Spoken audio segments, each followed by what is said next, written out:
Je vous ai mis ici, là encore, il est hors de question de détailler tout ça, mais vous avez les concentrations attendues qu'on observe généralement chez des malades traités pour une phlébite embolie pulmonaire ou traités pour une fibrillation atriale avec un AOD. Ce que je veux simplement vous montrer, c'est qu'en moyenne, sous apixaban par exemple, quand vous êtes dans la phase initiale d'une phlébite ou d'une embolie pulmonaire, vous aurez au maximum 250 nanogrammes par ml, mais ça va de 110 à 370. Une énorme variabilité. Contrairement à ce qu'on a pu raconter au départ, la variabilité de réponse, elle est très importante. Et c'est vrai pour toutes les molécules, toutes les posologies. Donc ça, c'est le premier point. Le deuxième point, ça a un intérêt, ces mesures, que si je suis capable de les relier au risque hémorragique ou au risque thromboembolique. Sur ce graphique-là, 2 petites minutes, vous avez ici les concentrations minuelles résiduelles, juste avant de redonner l'autre comprimé. Donc on est à la concentration la plus basse. Et vous avez en ordonnée le hazard ratio. Cette courbe à 1, ça veut dire que AVK et AOD font pareil. Si vous êtes au-dessus, avec un hazard ratio au-dessus de 1, les AVK font mieux. Si vous êtes en dessous, les AOD font mieux. Là, on est dans le cas du dabigatran. Et si je vous fais une relation entre le risque thromboembolique et les concentrations minimales, logiquement, plus les concentrations minimales augmentent, plus le risque thromboembolique diminue. Et le cutoff, c'est quand, avec cette courbe moyenne, je passe en dessous d'un risque relatif d'un hazard ratio à 1. Dès que je passe en dessous de 1, je suis en faveur du dabigatran. Quand j'ai des concentrations minimales trop basses, toute cette partie-là, je suis plutôt en faveur des antivitamines K. Et ce seuil thromboembolique, il est à 5,9. Ce serait génial. Il nous intéresse un petit peu moins. On va aller sur le risque hémorragique. Je fais exactement la même manip. Plus mes concentrations minimales augmentent, plus mon risque hémorragique augmente. Ça vous semble logique. Et là où ça dépasse 1, c'est-à-dire que le risque hémorragique du dabigatran devient supérieur aux antivitamines K, c'est quand vous dépassez une concentration minimale de 88, sur cette courbe-là. Je vais vous montrer maintenant quelque chose qu'on a observé avec les antivitamines K, avec les AOD. Vous avez le dabigatran et ici toutes les concentrations résiduelles qu'on observe en moyenne chez les malades, en fonction de leur Cockcroft. Vous voyez que plus on est insuffisant rénal, plus on accumule.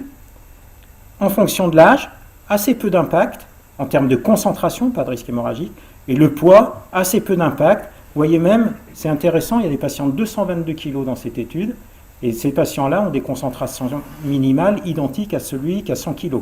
Donc le poids corporel n'est pas un facteur d'ajustement. Mais vous voyez ces concentrations-là, si jamais je vous place ici le cutoff que je vous avais donné à 88 nanogrammes par millilitre, qui est la concentration au-delà de laquelle ça saigne, je vais y arriver, toutes les concentrations que vous observez en moyenne chez des patients qui ne saignent pas, qui n'ont rien demandé à personne, toutes ces concentrations sont au-dessus du seuil hémorragique que vous aviez déterminé au préalable. Donc ces modélisations servent à rien. À cause de cette variabilité énorme, on n'est pas foutu aujourd'hui de vous déterminer un seuil au-dessus duquel ça saigne, en dessous duquel ça thrombose. Donc si vous n'êtes pas capable de faire ça, à quoi ça sert de mesurer? La concentration, vous allez voir, d'abord elle varie énormément, et d'autre part, je ne suis pas capable de dire à quoi elle correspond. Preuve en est, c'est que vous avez ici les concentrations qu'on observe dans l'étude RELY chez des patients qui n'ont pas fait d'AVC, et les concentrations qu'on observe chez les patients qui ont fait un AVC. Strictement pareil. Il n'y a pas de différence en termes de concentration entre ceux qui thrombosent et ceux qui ne thrombosent pas. En termes de risque hémorragique, une petite tendance à saigner un petit peu plus, mais vous voyez qu'il y a un chevauchement énorme. Vous n'êtes pas capable de discerner une concentration au-delà de laquelle ça saigne par rapport à quelqu'un qui n'a pas saigné. Et je vais passer un peu vite là-dessus. Et donc l'intérêt du dosage, si vous aviez à en faire un, ça serait en cas de geste invasif non programmé. Urgent, si vous voulez. Mais dire geste chirurgical urgent et dire qu'il faut différer le geste chirurgical urgent, c'est toujours un petit peu bizarroïde. Donc on dit geste non programmé et on regarde si on peut le différer.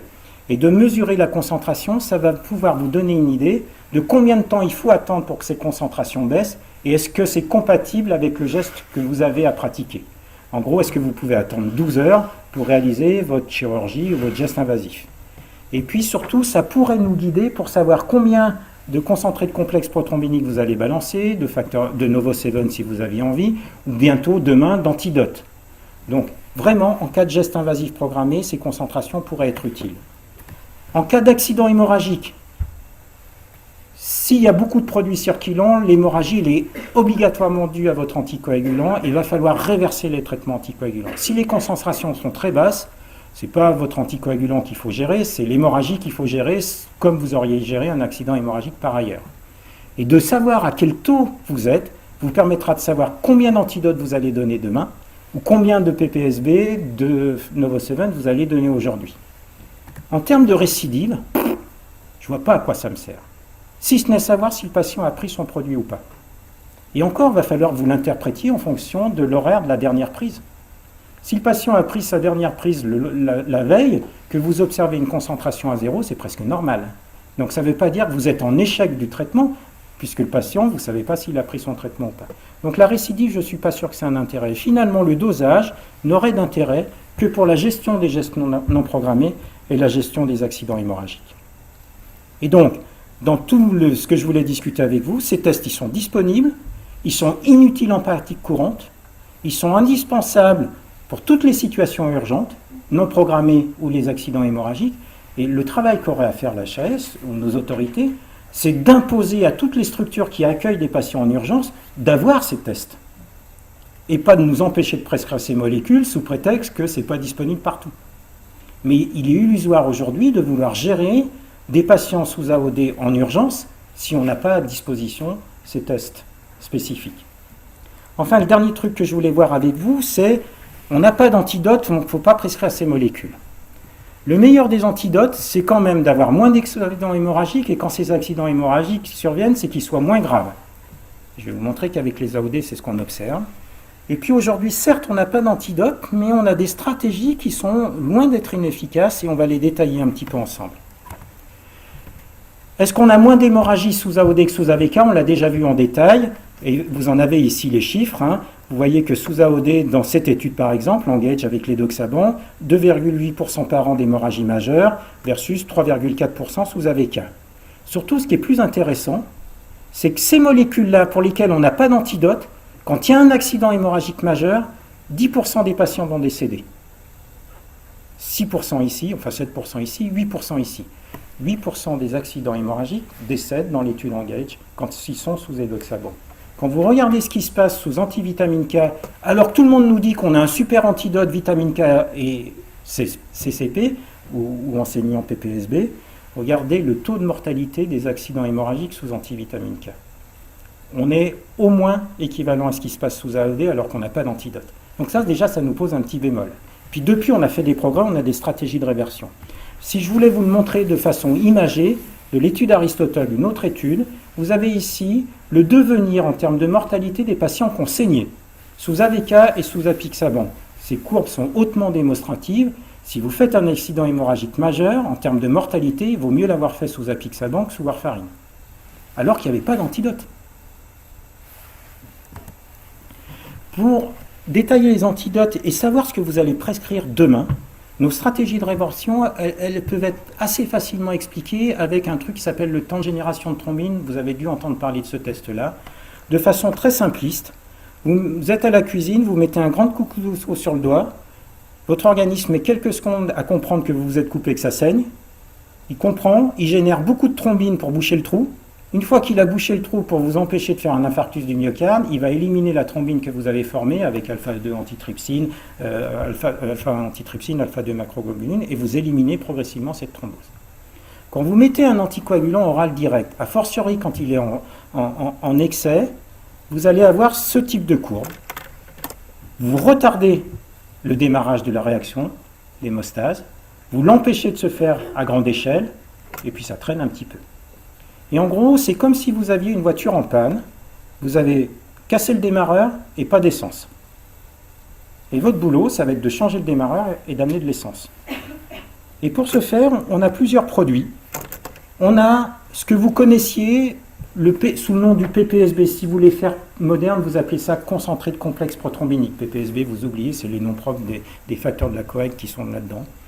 Et on a plusieurs concentrés de complexe prothrombinique disponibles. L'essentiel, ça serait plutôt les 4 facteurs, parce qu'il peut y avoir que des 3 facteurs. Avec une bizarrerie, c'est que dans ces concentrés de complexe prothrombinique, pour beaucoup d'entre eux, il y a de l'héparine dedans. vous allez donner un concentré de complexe prothrombinique pour traiter un accident hémorragique, alors que dans votre concentré, il y a de l'héparine. Petit souci. Donc c'est pour ça qu'on est plutôt tendance à donner une préférence à celui-ci qui n'a pas d'héparine dans sa composition. Donc ça, c'est du concentré de complexe prothrombinique où les facteurs de la coagulation sont inactifs. Ils n'ont pas été activés. Vous avez le FEBA, que les hémophilologues connaissent bien, qui est à peu près la même chose, du concentré de complexe prothrombinique, avec des facteurs de la coagulation qui sont sous forme inactive et active. Voilà pourquoi on aime bien, enfin, c'est le produit de référence pour les hémophiles. On amène d'emblée des produits actifs.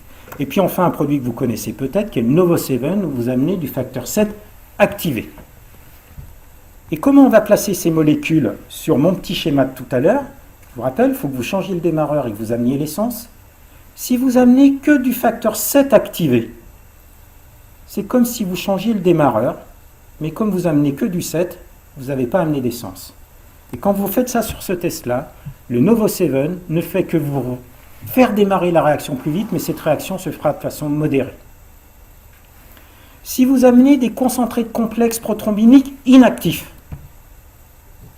vous amenez l'essence, mais vous n'avez pas changé le démarreur. Et c'est magique, vous corrigez l'allure du temps de génération de thrombine, mais vous ne permettez pas à la réaction de démarrer vite. Puis vous m'avez vu venir, si vous donnez du FEBA, des concentrés actifs et inactifs, c'est comme si vous changez le démarreur et vous ameniez de l'essence. Et là aussi c'est magique, avec du FEBA, vous corrigez tout. Ça vous dit un peu les stratégies qu'on va prendre en considération. Soit il faut que vous alliez très très vite et très fort, et ça sera du FEBA, qui coûte très cher et peu disponible. Soit vous avez un petit peu de temps devant vous, et vous ferez du concentré de complexe prothrombinique. Et puis vous n'utiliserez le démarreur tout seul, le Novo7, qu'en deuxième intention, quand votre première stratégie n'a pas marché. Ben, je ne vais pas les détailler avec vous, mais vous allez sur le site du GEHP et voyez que si vous avez une hémorragie intracrânienne, eh ben vous mettrez le FEBA en première intention. Il faut que vous alliez très très vite et de façon urgente et complète.